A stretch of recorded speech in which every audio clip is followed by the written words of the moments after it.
Aspek kebahasaan dalam teks prosedur Bahasa Indonesia kelas 7. Bertemu kembali dengan Ibu Muhimatun. Assalamualaikum warahmatullahi wabarakatuh. Hai anak-anakku, bagaimana kabar kalian hari ini? Semoga kalian dalam keadaan sehat dan tetap semangat untuk belajar. Sebelum pembelajaran dimulai, mari kita berdoa terlebih dahulu. Bismillahirrahmanirrahim. Kompetensi dasar pada pertemuan kali ini adalah menelaah struktur dan aspek kebahasaan teks prosedur tentang cara melakukan sesuatu dan cara membuat atau cara memainkan alat musik, tarian daerah, cara membuat kuliner khas daerah, dan lain-lain dari berbagai sumber yang dibaca dan didengar. Tujuan pembelajaran yang ingin dicapai adalah 1. Siswa mampu memahami kaidah-kaidah kebahasaan yang sering dipakai pada teks prosedur. 2. Siswa mampu menemukan kaidah-kaidah kebahasaan pada teks prosedur yang disediakan. Aspek kebahasaan yang pertama adalah kalimat perintah atau istilah lainnya adalah imperatif. Apa itu kalimat perintah? Kalimat perintah merupakan kalimat yang mengandung makna memerintah atau meminta seseorang untuk melakukan sesuatu sesuai dengan apa yang diinginkan oleh penutur atau penulisnya. Ciri-ciri kalimat perintah yang pertama, intonasi pada bagian tengah kalimat naik atau meninggi. Kedua, diakhiri dengan tanda baca seru.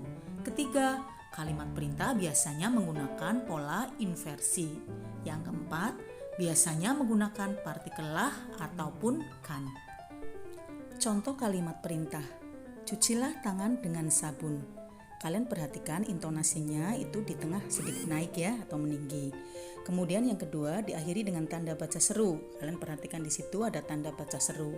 Yang ketiga, kalimat perintah menggunakan pola inversi. Yang dimaksud dengan menggunakan pola kalimat inversi adalah predikatnya itu berada di awal kalimat.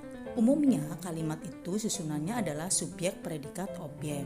Nah ini predikatnya itu ada di awal yaitu pada kata cucilah. Ciri yang keempat yaitu menggunakan partikel lah atau kan. Pada kalimat ini menggunakan partikel lah yaitu pada kata cucilah. Jelas ya? Yang kedua adalah penggunaan bentuk pasif. Ini untuk proses ya.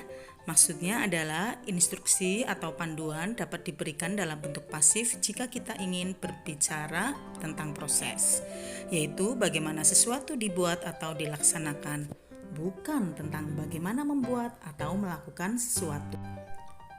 Contohnya ini ada kalimat aktif ya. Anda sebaiknya menekan tombol keyboard dengan lembut. Nah, di sini ciri kalimat aktif adalah menggunakan imbuhan me, yaitu pada kata menekan.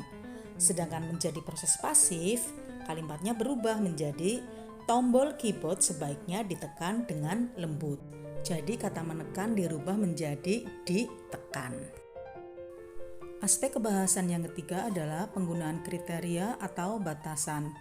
Teks prosedur dibuat agar orang bisa melakukan sesuatu seperti apa yang ditulis. Oleh karena itu, kalimat pada teks prosedur harus rinci dan jelas batasannya.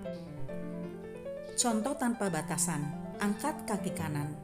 Contoh dengan batasan, angkat kaki kanan setinggi lutut. Jadi batasannya setinggi lutut. Kemudian ada lagi, langkahkan kaki kanan 2 kali dan pada hitungan 4 bertepuk tangan. Ini lebih rinci batasannya. Aspek kebahasaan yang keempat adalah penggunaan kata keterangan atau adverbia. Adverbia adalah kelas kata yang memberikan keterangan kepada kata lain, seperti verba, kata kerja, atau adjektiva, kata sifat. Adverbia yang banyak digunakan pada teks prosedur adalah ada keterangan cara, keterangan alat, keterangan tujuan, keterangan kuantitas, keterangan syarat, dan keterangan akibat. Contoh kalimat untuk keterangan cara, bungkuslah adonan dengan rapat. Jadi di sini caranya yaitu dengan rapat. Kemudian untuk contoh kedua yaitu keterangan alat. Para perajin membatik menggunakan canting. Nah, di sini alat yang digunakan adalah canting. Contoh menggunakan keterangan tujuan. Cucilah tangan dengan sabun agar terhindar dari kuman penyakit. Di sini tujuannya menggunakan kata hubung agar. Contoh keterangan derajat atau kuantitas. Setelah dicelup, angkat kain secepatnya. Di sini menggunakan kata keterangan secepatnya. Contoh keterangan syarat. Jika gula terlalu banyak, akan cepat kosong.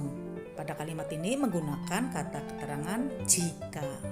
Contoh kalimat menggunakan keterangan akibat. Goreng adonan hingga kecoklatan. Pada kalimat ini menggunakan kata hubung hingga. Aspek kebahasan yang kelima adalah kalimat saran atau larangan. Tes prosedur memandu pembaca agar selamat, aman, dan dapat mencapai hasil maksimal. Oleh karena itu, bahasa teks prosedur juga menggunakan saran dan larangan agar tidak menimbulkan bahaya. Kata hubung yang digunakan dalam kalimat saran atau larangan seperti sebaiknya, hindari, jangan, dan sebagainya. Untuk berikutnya, perhatikan contoh kalimat saran. Sebaiknya gunakan api kecil.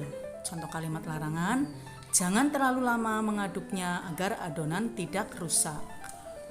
Aspek kebahasan yang keenam adalah menggunakan kata penghubung.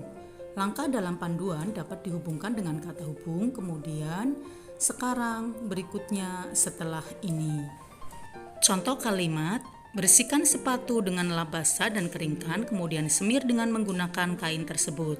Pada kalimat ini menggunakan kata hubung kemudian.